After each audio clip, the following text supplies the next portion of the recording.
الحمد لله نحمده ونستعينه ونستغفره ونؤمن به ونتوكل عليه ونعوذ بالله من شرور أنفسنا ومن سيئات أعمالنا من يهده الله فلا مضل له ومن يضلله فلا هادي له ونشهد أن لا إله إلا الله وحده لا شريك له ونشهد أن سيدنا وحبيبنا ونبينا مولانا محمدا عبده ورسوله صلی اللہ تبارک و تعالی علیہ وسلم اما بعد فاعوذ باللہ من الشیطان الرجیم بسم اللہ الرحمن الرحیم ربنا وبعث فیہم رسولا منہم یتلو علیہم آیاتک ویعلمہم الکتاب والحکمت ویزکیہم انک انت العزیز الحکیم وقال النبی صلی اللہ علیہ وسلم نعمتان مغبون فيهما كثير من الناس الصحة والفراغ او كما قال عليه الصلاة والسلام۔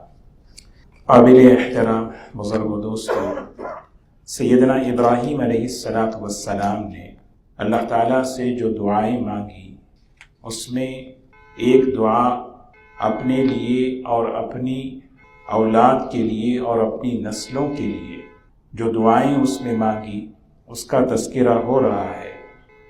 یہ جو آیت سورہ بقرہ میں اللہ تعالیٰ نے جو ارشاد فرمائی ہے ربنا وبعث فیہم رسولا منہم یتلو علیہم آیاتک ویعلمہم الکتاب والحکمت ویزکیہم انک انت العزیز الحکیم۔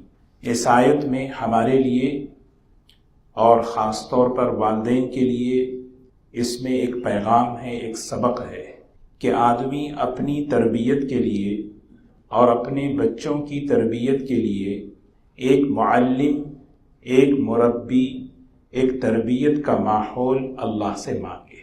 ایک ہے علم اور ایک ہے تربیت کا علم، دونوں علم میں بہت فرق ہے۔ ہر علم تربیت کا نہیں ہوتا۔ ایک ہے کسی چیز کا علم حاصل کرنا اور ایک ہے تربیت کے ساتھ وہ علم اپنی زندگی میں لانا۔ جب وہ علم زندگی کے اندر اترتا ہے تو پھر انسان کے اندر وہ صفات پیدا ہوتے ہیں۔ نبی کریم صلی اللہ علیہ وسلم کی بڑی مشہور حدیث ہے الناس معادن کمعادن الذهب والفضة۔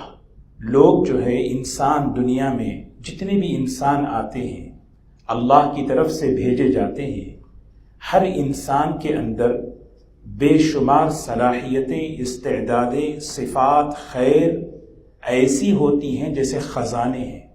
زمین کے اندر جس طرح خزانے چھپے ہوئے ہوتے ہیں جس کو کہتے ہیں مائنز، سونے چاندی کی، جواہرات کی، اس طرح ہر انسان کے اندر مختلف قسم کے صلاحیتیں، صفات اور قیمتی جواہرات ہر ایک کے اندر پائے جاتے ہیں۔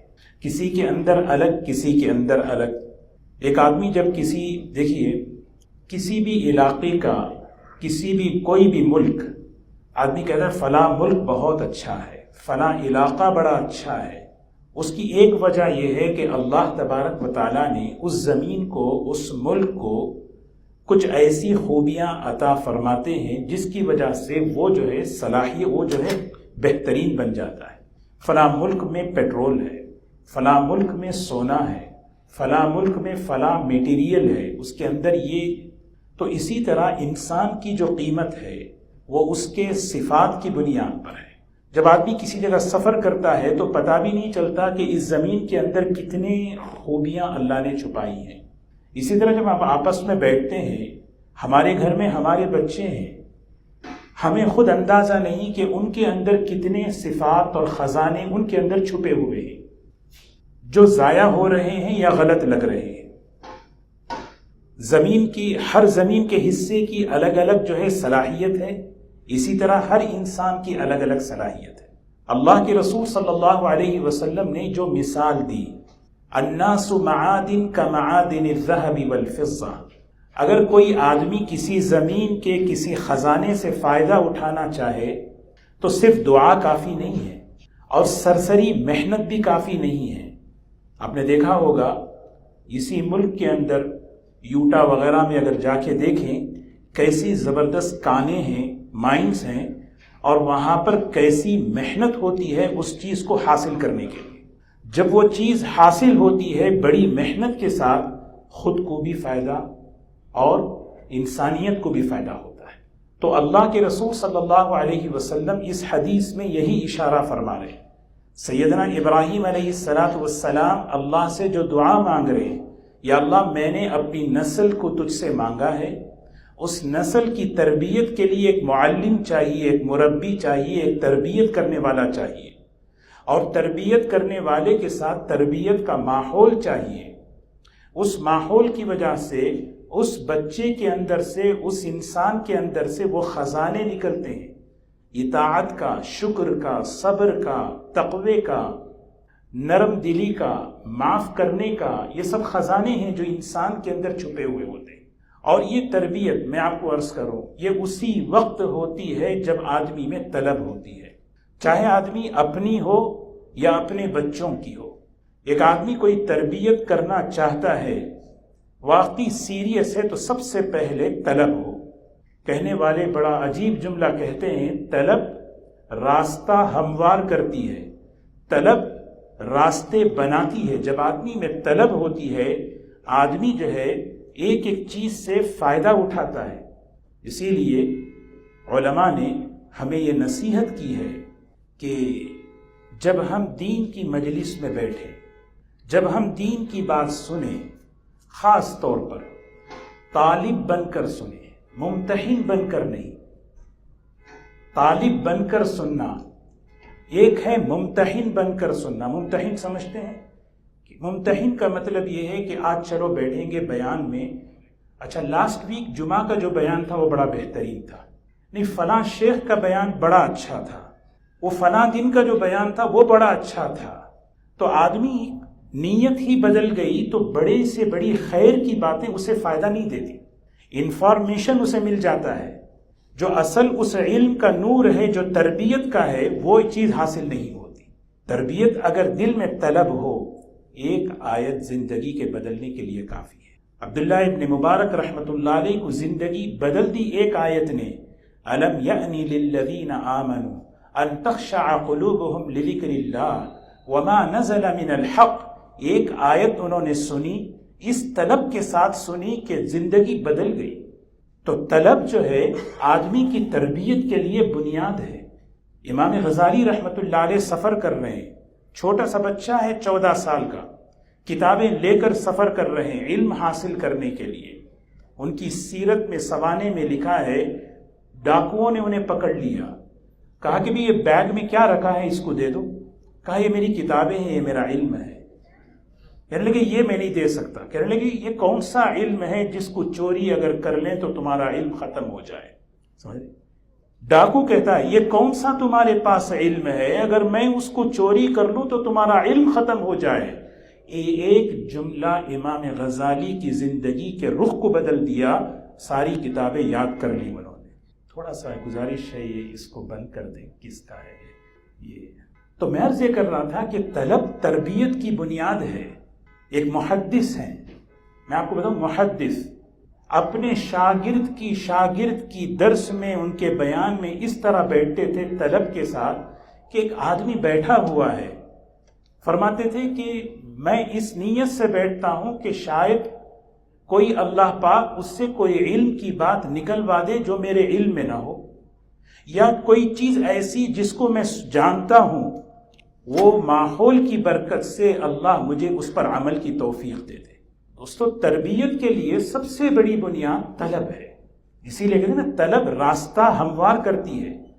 آدمی سوچے کہ مجھے اپنے آپ کو بنانا ہے، مجھے اپنے بچوں کی فکر کرنی ہے، مجھے اپنے گھر کے ماحول کو بنانا ہے، تو اس کے لیے میں کیا کروں؟ جیسے کہا کہ بھئی کہ جیسے خزانے دعاؤں سے نہیں نکلتے، خزانے سرسری محنت سے نہیں نکلتے، اس زمین پر کدال پھاوڑے لگنے پڑتے ہیں۔ ہاں، اسی لیے حضور اکرم صلی اللہ علیہ وسلم نے حضرت معاذ سے رضی اللہ تعالیٰ عنہ کو نصیحت فرمائی، تعیش کا ماحول آدمی کی صلاحیتوں کو برباد کر دیتا ہے۔ ایاک والتنعم، معاذ تم جا رہے ہو یمن میں، بڑا بہترین خوشگوار ماحول ہے، اپنے آپ کو ناز و نعمت کا عادی مت بنانا، اس لیے کہ اللہ کے جو بندے ہوتے ہیں وہ ناز و نعمت کے عادی نہیں ہوتے. آدمی میں محنتی ہو، جفاکش ہو، صبر ہو. آدمی نبی کریم صلی اللہ علیہ وسلم مثال دے رہے ہیں، زمین کے خزانے سے تمہیں تمہاری قوم کو فائدہ ہونا ہے، اس پہ ضربیں لگیں گی، اس پہ مار لگے گی. اسی طرح جب تک آدمی اپنے آپ پر محنت نہیں کرتا، سیریس محنت، اپنے بچوں پر سیریس محنت نہیں کرتا، اس وقت تک اس کے اندر کے خزانے نکل کر نہیں آتے. تو اسی لیے میں عرض کر رہا تھا کہ جب طلب ہوتی ہے، ایک آدمی میں طلب ہو، سبحان اللہ، وہ تو جانوروں سے بھی نصیحت حاصل کر لے، جاہلوں سے بھی نصیحت حاصل کر لے. لقمان حکیم سے کسی نے پوچھا اتنا ادب کہاں سے آپ نے سیکھا؟ کہا بے ادبوں سے سیکھا. کیسے آپ نے سیکھا؟ بے ادبوں سے.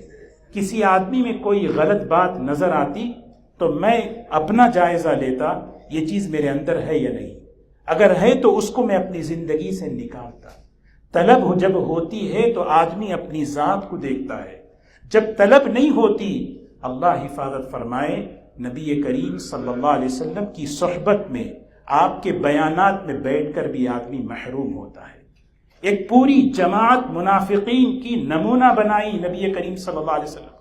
اللہ تعالیٰ نے نمونہ بنایا، یہ منافقین کی جماعت تو دیکھو، یہ زبان سے ایمان کا دعویٰ کرتے تھے، نبی کے دائیں بائیں رہتے تھے، آپ کے بیانات اور مجلس میں بیٹھا کرتے تھے، لیکن اندر سے وہ چیز نہیں تھی کہ مجھے کچھ کرنا ہے، مجھے کچھ حاصل کرنا ہے.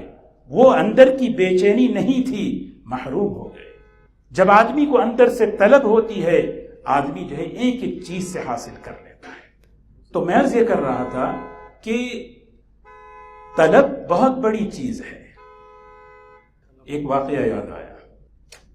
تربیت کسے کہتے ہیں؟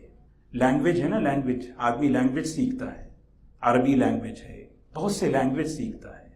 ایک طالب علم، انہوں نے جو ہے عربی گرامر میں اسکور ان کا 100%. بہت اہم بات سنا رہا ہوں میں، آپ کو سنیں، آپ مجھے دیکھیں، بہت اہم. استاد کس طرح، تربیت کسے کہتے ہیں؟ تو استاد نے دیکھا کہ دیکھیے ماشاء اللہ قصص النبیین جو لینگویج کی جو کتاب ہے، عربی گرامر ہے، اس میں تو 100% ان کا اسکور ہے. استاد نے سب سے پہلے اپریشیٹ کیا، ماشاء اللہ بہت اچھی بات ہے، آپ نے جو ہے اتنا بڑا علم، اتنی محنت کر کے آپ نے یہ اسکور، اتنے نمبرات لیے. لیکن فوراً ایک بات کہی، دیکھو زبان کا سیکھنا الگ ہے، لیکن اصل چیز ہے کہ جب تمہارے زبان کے جو بول ہیں اس کا لہجہ صحیح ہو، زبان کے اندر کی کڑواہٹ ختم ہو، زبان کے بول درست ہوں، یہ اصل نمبرات کی چیز ہے. سمجھ رہے بات؟ آدمی سوچے، میں اسی لیے عرض کر رہا ہوں، ایک ہے کتاب کا علم، ایک ہے تربیت کا علم. ابراہیم علیہ السلام اللہ سے جو مانگ رہے ہیں اپنے لیے اور اپنی اولاد کے لیے، اپنی نسلوں کے لیے، یا اللہ ایک مربی چاہیے، ایک تربیت والا چاہیے جو میرے بچوں کی، آنے والی نسلوں کی جو تربیت کر سکے. اللہ تعالی ہمیں اس کی توفیق نصیب فرمائے. یہ بات میں اس لیے عرض کر رہا ہوں، لگتا ہے آج جو ہے نا اس کا بیان زیادہ ہے. دیکھیے اب اصل مسئلہ یہ ہے کہ وہ جس کا ہے وہ اٹھ کے جانے میں جو ہے نا آدمی شرما رہا ہے، کیونکہ سب اس کو دیکھیں گے، ہے نا. حضرت عمر رضی اللہ تعالیٰ، بیٹھ جائیے، حضرت عمر رضی اللہ تعالیٰ عنہ کی مجلس تھی، نہیں حضور اکرم صلی اللہ علیہ وسلم، حضرت عمر رضی اللہ تعالیٰ عنہ کی مجلس تھی. ایک آدمی کا وضو ٹوٹ گیا تو حضرت نے فرمایا بھائی جس کا وضو ٹوٹا ہے جا کے وضو کر لے. اب ویسے ہی جس کا یہ الارم بج رہا ہے جا کے. تو حضرت جریر رضی اللہ تعالیٰ عنہ نے فرمایا امیر المومنین کیا ایسا کریں سب جا کے وضو کر لیں؟ حضرت عمر رضی اللہ عنہ نے فرمایا جریر واقعی تم سردار ہو، یعنی لیڈر بننے کی جو صلاحیت ہے، لیڈرشپ کی جو قابلیت ہے وہ کون ہے؟ خیارہم، تم جو ہے جاہلیت میں بھی سردار تھے، ابھی بھی تم سردار بننے کے قابل. تو میں یہ نہیں کہتا کہ اب سب جائیں گاڑیوں میں بھی جاؤں، جا کے جو ہے لاک آف کرو، تو بہرکیف اس کا خیال رکھنا ہے. اللہ میں اصل بات یہ عرض کرنا چاہ رہا تھا، الحمدللہ سمر شروع ہو چکا ہے اور یہ بہت بڑی نعمت ہے، خاص طور پہ ہمارے بچوں کے لیے. خاص طور پہ ہم اپنے بچوں کے فارغ اور فرصت کے جو اوقات ہیں، ان اوقات کا صحیح استعمال کریں. یہ اصل میں اس جمعہ میں آپ کو یہ پیغام دینا چاہتا ہوں۔ نبی کریم صلی اللہ علیہ وسلم نے یہ جو حدیث میں فرمایا، انسان کی صلاحیتیں اور استعدادیں ہیں، جب صحیح محنت ہوتی ہے تو خزانے نکلتے ہیں، جب صحیح محنت نہیں ہوتی تو پھر یہ بگاڑ کی طرف لے جاتے ہیں۔ یہ جتنا ماحول خراب نظر آ رہا ہے، کسی بھی لائن کی خرابی ہو، اس کی ایک ہی بنیاد ہے، بچوں کی، نوجوانوں کی، انسانوں کی صلاحیتیں غلط لگ رہی ہیں، ضائع لگ رہی ہیں۔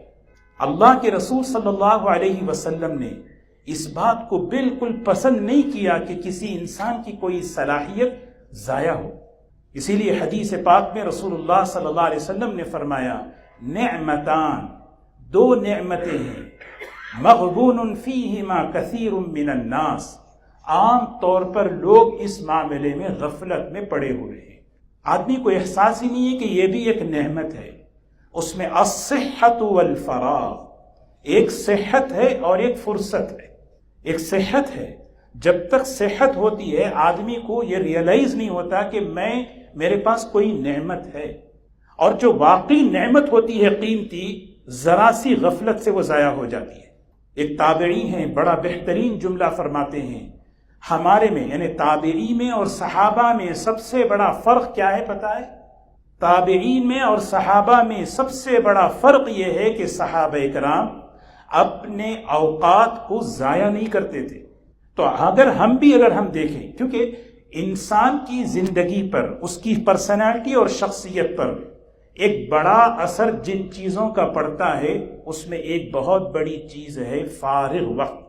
ہم فارغ وقت کو بیکار سمجھتے ہیں، دس فری ٹائم نہیں۔ انسان کے ذہن اور اس کے مزاج اور اس کے اخلاق کے بننے میں فری ٹائم کا بڑا اثر اس کی زندگی پہ پڑتا ہے۔ اللہ تعالیٰ نے قرآن پاک میں نبی کریم صلی اللہ علیہ وسلم سے فرمایا خطاب کر کے، فَإِذَا فَرَغْتَ، یہ سب آپ کو یاد ہے؟ کیا کریں؟ جب آپ فری ہو جائیں، آپ کا کام دعوت اللہ، تبلیغ، لوگوں کو دین سکھانا، جب آپ اپنے کام سے، اپنی ذمہ داری سے فارغ ہو جائیں، کیا کریں؟ آپ ریلیکس کریں، فَانْصَبْ، آپ اپنے آپ کو بیزی کر دیں، اپنے آپ کو۔ یہ میرے سے بھی خطاب ہے، میرا ایک کام ہے کہ میں جاب کرتا ہوں یا میں بزنس کرتا ہوں، میرا ایک اسکیڈول ہے۔ جب میں اپنے اس کام سے میں فارغ ہو جاؤں تو میرے پاس دو آپشن ہیں۔ ایک آپشن کیا ہے؟ میں فارغ ہو جاؤں۔ فارغ کسے کہتے ہیں پتہ ہے؟ ایسا کام کرنا جس سے نہ دین کا فائدہ نہ دنیا کا فائدہ۔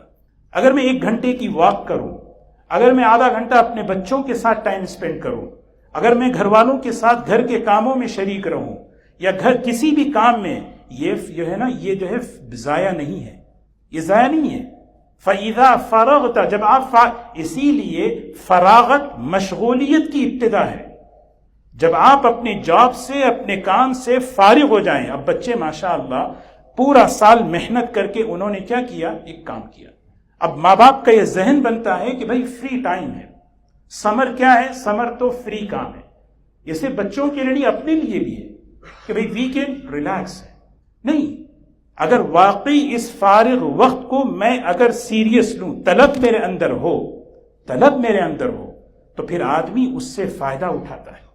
ایک چیز سے اللہ نے سسٹم ہی ایسا بنایا۔ ایک گرمی کیسی چل رہی ہے، ہمیں تو گرمی کوئی بھی موسم اگر انسان پر آتا ہے، اللہ کی نعمت بھی ہے، حکمت بھی ہے۔ وہ حکمت ہم سمجھتے نہیں، ہم کہتے ہیں بہت گرمی ہے، بے چینی، بے قراری ہے۔ اس میں کتنی حکمتیں اللہ نے چھپائی ہیں، وہ اللہ ہی بہتر جانتا ہے۔ معارف القرآن میں مفتی شفیع صاحب رحمۃ اللہ علیہ نے ایک بڑی بہترین بات لکھی ہے کہ انسان سوچتا ہے کہ یہ زمین پر جو کیڑے مکوڑے جو پھیلے ہوئے ہیں، یہ کیا مقصد ہے اس کا؟ اللہ تعالیٰ نے بڑی حکمتوں میں ایک حکمت یہ رکھی ہے کہ صبح صبح ایک ہوا مشرق سے زہر آلود چلتی ہے۔ وہ زہریلی ہوا بہت ضروری ہے بہت سی چیزوں کے لیے، لیکن وہ جو کیڑے ہیں اس کو ابزرو کرتے ہیں، اس کو اندر لیتے ہیں، جس کی وجہ سے انسان کی حفاظت ہوتی ہے۔ گرمی کا ایک آدمی میں طلب ہوتی ہے تو موسم سے فائدہ اٹھاتا ہے، موسم کی نیکیاں۔ رمضان آئے، قرآن کی تلاوت میں اضافہ، رمضان آتا ہے اعتکاف کی فکر، رمضان آتا ہے افطاری کی فکر، ٹھنڈی آتی ہے، موسم کے جو فائدے، نبی کریم صلی اللہ علیہ وسلم نے، بخاری شریف کی ایک حدیث ہے، آپ نے صحابہ سے فرمایا جہنم نے اللہ سے شکایت کی، کمپلینٹ کرتی ہے، کمپلینٹ اچھا مزاج نہیں ہے، جہنم نے اشتکی النار، جہنم نے اللہ سے شکایت کی، اکل بعضی بعضا، اے اللہ گھٹ رہا ہے، ایک حصہ دوسرے حصے کو کھا رہا ہے، اجازت دے سانس لینے کی۔ اللہ تعالیٰ نے سال میں 2 سانس لینے کی اجازت دی، بخاری شریف میں روایت ہے، ایک سانس ونٹر میں لیتی ہے، ایک سانس سمر میں لیتی ہے، اور جب سمر میں سانس لیتی ہے نبی کریم صلی اللہ علیہ وسلم نے فرمایا یہ جو گرمی کی تپش ہے یہ جہنم کی یاد دلاتی ہے۔ آدمی کو سوچے الحمدللہ کیسے ٹھنڈے بیٹھے، اللہ پاک ہم سب کو اپنے کرم سے عرش کا سایہ نصیب فرمائے۔ کیسے ملے گا؟ دعاؤں سے ملے گا انشاءاللہ، لیکن اس کے ساتھ آپس کی محبت ہو، آپس کا اکرام ہو، وہ جو صفات جو عرش کے سائے میں مجھے بٹھائیں گے وہ صفات ہو۔ اليوم ظلهم ظلی یوم لا ظل الا ظل، عرش کے سائے کے سوا کوئی سایہ نہیں ہوگا۔ آج ہم اس کتنی بڑی گرمی میں باہر ایک مجمع بیٹھا، ہم یہاں بیٹھے تو یہ سب سے پہلے قل نار جہنم اشد حرا، جب انہوں نے شکایت کی بڑی گرمی ہے، بہت مشکل ہے یہ کام کرنا، اللہ تعالیٰ نے کہا کہ ان سے کہیے جہنم کی آگ اس سے بڑی گرم۔ آدمی اس کو سوچتا ہے موسم کی نیکی میں مجھے پیاس لگ رہی ہے، کتنے لوگ ایسے ہیں پانی کی ضرورتیں پوری کرو۔ یہاں تو الحمدللہ جس ماحول میں ہم رہتے ہیں اس ماحول میں پانی کی فراوانی ہے، لیکن کتنے لوگ ایسے ہیں میں کچھ نہ کچھ کہیں نہ کہیں پانی کے لیے انتظام تو کروں۔ تو بہرکیف میں عرض یہ کر رہا تھا کہ فراغت، فرصت یہ بہت بڑی نعمت ہے۔ ایک بہت بڑے اللہ والے ہیں بڑی عجیب بات کہتے ہیں، آج اگر کوئی بات یاد نہ رکھیں یہ یاد رکھ لیں کافی ہے، فرصت معصیت کا دروازہ ہے، بیکار رہنا گناہوں کا دروازہ ہے۔ بیکار آدمی رہے یہ گناہوں، جیسے دروازے سے آتے ہیں، گناہ زندگی میں آنے کا راستہ بیکار رہنا ہے۔ اسی لیے آپ دیکھیں جو اللہ کے نیک بندے اعتکاف کرتے ہیں وہ کہتے ہیں بھی کہ عبادت کرو، تلاوت کرو، کچھ بھی نہیں ہے، پڑھے سوتے رہو بس۔ جب آدمی فری ہوتا ہے غیبت شروع کرتا ہے، جب آدمی فری ہوتا ہے تو ایک دوسرے کی شروع کرتا ہے۔ تو فرصت معصیت کا دروازہ ہے، گناہوں کا دروازہ ہے۔ اگر کچھ کام نہ ہو، اب اسی لیے آدمی اپنے آپ کو مشغول کرے، اپنے آپ کو مشغول کرے۔ اب یہ جو فرصت کے اوقات ہیں خاص طور پہ ہمارے بچوں کے لیے، ماں باپ کہتے ہیں کنٹرول کرنا، تربیت میں کنٹرول نہیں ہے۔ ہاں، جو ماں باپ، جو استاد اپنے بچوں کو کنٹرول کرتے ہیں وہ اپنے ہاتھوں سے اپنے بچوں کو ضائع کرتے ہیں۔ ہمیں اسلام نے کنٹرول سکھایا نہیں، ہمیں اسلام نے انگیج کرنا سکھایا، مشغول کرنا سکھایا۔ دونوں فرق ہے، کنٹرول کرنا الگ چیز ہے، انگیج کرنا مشغول۔ اسی لیے نبی کریم صلی اللہ علیہ وسلم فرماتے ہیں فرصت بہت بڑی نعمت۔ اپنے ان فرصت کے اوقات کو غنیمت سمجھ کر آدمی ترتیب بنائے، میں تجوید صحیح کروں، میں قرآن پاک درست کروں، میں اپنا دین صحیح کروں، اپنے عقیدے صحیح کروں، اپنے بچوں کو علم، عمل، تربیتی اعمال میں لگاؤں تاکہ ان کی زندگی میں وہ چیزیں آئیں۔ جب آدمی میں طلب ہوتی ہے اللہ تعالیٰ راستے کھولتے ہیں۔ انشاءاللہ بقیہ باتیں اگلے ہفتے عرض کریں گے۔ اللہ تعالیٰ عمل کی توفیق نصیب فرمائے۔